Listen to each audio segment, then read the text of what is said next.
भंगिया पी कर बैठे गौरा के पिया। भंगिया पी कर बैठे गौरा के पिया। गौरा जी बोली प्रभु ब्रह्मा जी आए। गौरा जी बोली प्रभु ब्रह्मा जी आए।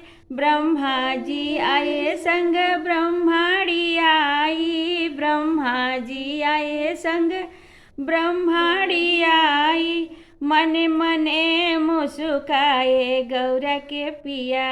मने मने मुस्काए गौरा के पिया।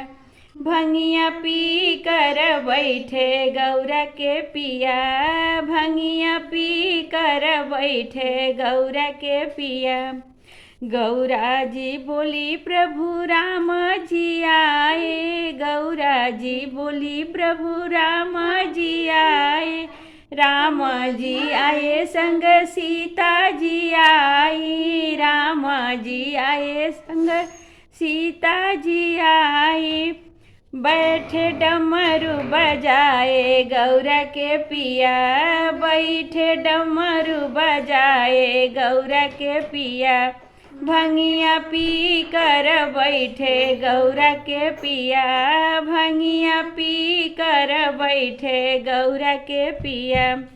गौरा जी बोली प्रभु कान्हा जी आए। गौरा जी बोली प्रभु कान्हा जी आए।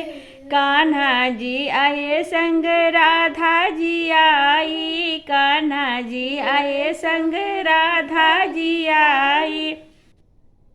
बैठे बैठे झूमे गौरा के पिया। बैठे बैठे झूमे गौरा के पिया।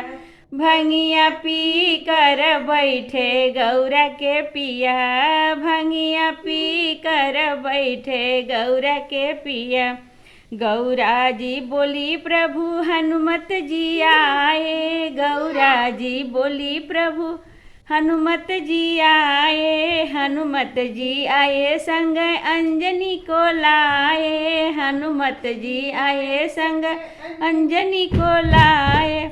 बैठे बैठे झूमे गौरा के पिया।